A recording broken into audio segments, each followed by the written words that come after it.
Ginger Royal meets fit American actress. She then discovers that everything is so unfair.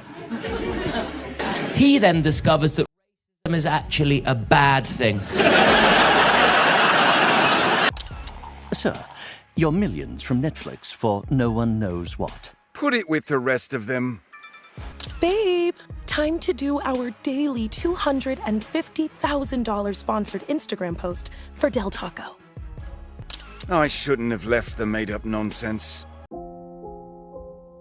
Meghan Markle and Prince Harry were once the glamorous and rebellious couple that promised to modernize the monarchy. But somewhere between the royal vows and the Netflix millions, the applause turned to questioning and mockery. And now, Meghan Markle and Prince Harry aren't just public figures, they're jokes. But how did two people who once captured the world's sympathy become so pathetic? And will it ever be reversed? It didn't start with a big scandal. It started with a joke. On a quiet Friday in London, British comedian Simon Brodkin walked onto a stage and said, "I watched the Harry and Meghan documentary, and now I hate them."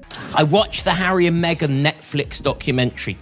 Now, I'll be honest with you, before I watched it, I was not a fan of theirs. Now I've actually heard their side of the story, I f***ing hate them.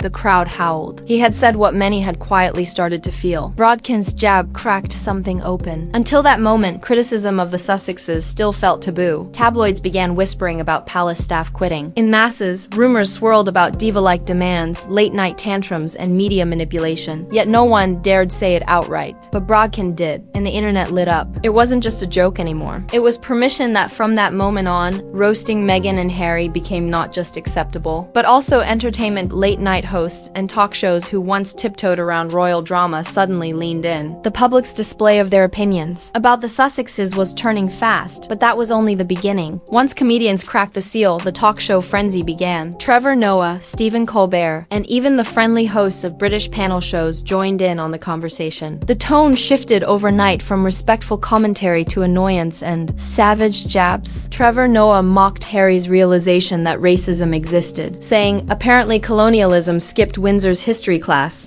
And you see, this is what happens when you bring the first black woman into the royal family. Yeah. She looked at Harry and she's like, "You need to get a job. You need a job. You a grown man. You can't still be living in your mama's house, Harry." Colbert joked that Harry's job prospects ranked somewhere between professional Ginger and second-string Hemsworth. If you are a watcher of the royal family and you like secrets, you might want to sit down because this is a doozy. Meghan Markle has finally revealed why she and Prince Harry call each other M and H. What could it be? A mystery for the ages. Even gentle daytime hosts couldn't resist the chance to pick fun. Meghan's alleged exact blouse ironing obsession became short for diva behavior. Is this a wrinkle I see in my blouse? Who the f*** ironed this? I told you to iron this shirt 10 times. It looks like you only ironed it 9. Comedians exaggerated Harry's cluelessness, painting him as a grown man who'd never used a refrigerator. Before moving to LA, Hey. Did you know it's cold in there? Yeah, it's the refrigerator, Harry. Must be an American thing.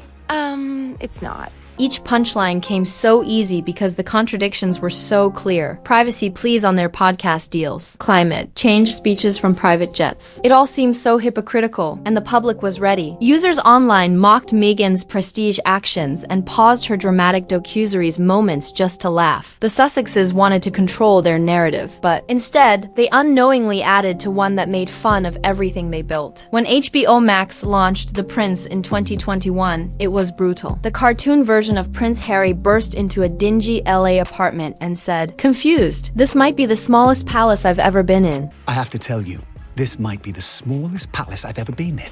Well, it's an apartment. It was absurd and it was exaggerated, but it was also exactly what critics imagined the real Harry would say. Meghan, depicted as a glowing influencer glued to her phone, talked about making £50 billion to stay alive. We'll just have to find a way to make £50 billion on our own. Then came the ketchup in one scene, cartoon Meghan pitches. To her fan base, a modern condiment empire, proudly announcing her new line of homemade ketchup. Then a Real Housewives-style character stares and deadpan says, "It's already a brand. It's called Heinz." Oh, and I brought some of my homemade ketchup. I'm coming out with a line of condiments, ketchups, mustards, that sort of thing. We're really taking LA by storm. Yeah, and the show's been a great platform to help me promote my brand. It's already a brand. It's called Heinz. The audience immediately understood the reference, because in real life, Meghan really was filing trademark paperwork for American. Riviera Orchard, complete with jams, condiments, and even frozen treats. Then cartoon Harry crashed and burned in a barista gig. How was your first day? I was fired. It was so hard. Meanwhile, Meghan pitched influencer ads mid-conversation. HBO Max mocked everything from private security bills, mindfulness apps, and avocado scandals. Every exaggerated act still echoed a real-world story from the Sussexes. And viewers didn't just watch, they ran with the joke too. They circulated the jokes with captions like, "Is this satire or a documentary?" Max's The Prince didn't invent the ridicules. It simply concentrated it, exaggerated it a tad, and broadcast it. It didn't matter that critics called it mean-spirited. It worked, because the audience had already started laughing, and this was just the start. Then, in February 2023, the world got to see the next big hit. This time, it came from South Park. The episode, bluntly titled The Worldwide Privacy Tour, introduced animated versions of Harry and Meghan marching across a talk show set, waving, plaques and banging drums while chanting, "We want privacy." We want privacy! We want privacy! Because we need some privacy! We want privacy! We want privacy! It was brutal, relentless, and impossible to ignore. The cartoon couple popped up everywhere: airports, neighborhoods, bars, and were still banging that drum and screaming for their respected solitude. The brilliance of the joke wasn't just the concept, it was the timing. Just weeks earlier, the real Harry and Meghan had announced a fresh wave of media sources such as podcasts, documentaries, and personal reflections, all designed once again to set the record straight. But South Park turned that stunt into a joke before it even had a chance to get in work. The internet exploded. The hashtag Worldwide Privacy Tour surged past 100 million views in days. Late-night show hosts followed South Park's lead in the jokes too. Jimmy Kimmel hosted a fake telethon promising 1 full minute of royal silence. And Stephen Colbert spun a parody wheel with options like a tell-all puppet show and a live-streamed meditation retreat. Even the British morning shows that respect the royals couldn't resist. They replayed the chant on loop while anchors laughed non-stop. Privacy, once Meghan and Harry's most prominent concern, had become their brand's biggest joke. The irony was too much to ignore. The more the couple begged to be left alone, the louder the world mocked them for never leaving the spotlight. But South Park didn't just get a good laugh. They opened the door for everyone else to speak their minds. And that includes TikTok users. Influencers rushed in with low-fi sketches, parodies, and mashups that outperformed anything big streaming platforms could do. And leading the charge was Jillian Hatsumi, who appeared in a crisp white blouse whispering delicate introductions before barking orders at a cameraman. Hey, lowly cameraman, come over here and try some fried chicken.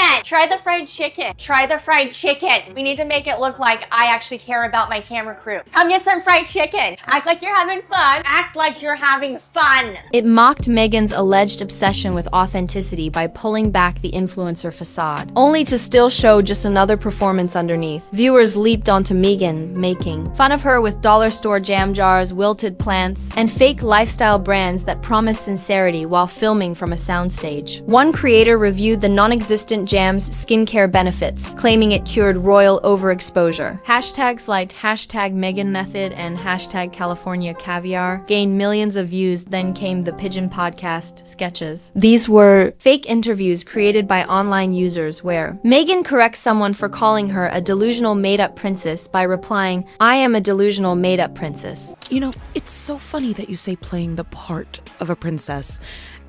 I am a princess. Yes. No, I know, but for the magazine interview, you were playing the part of a delusional made-up princess. You know, it's so funny that you say playing the part of a delusional made-up princess.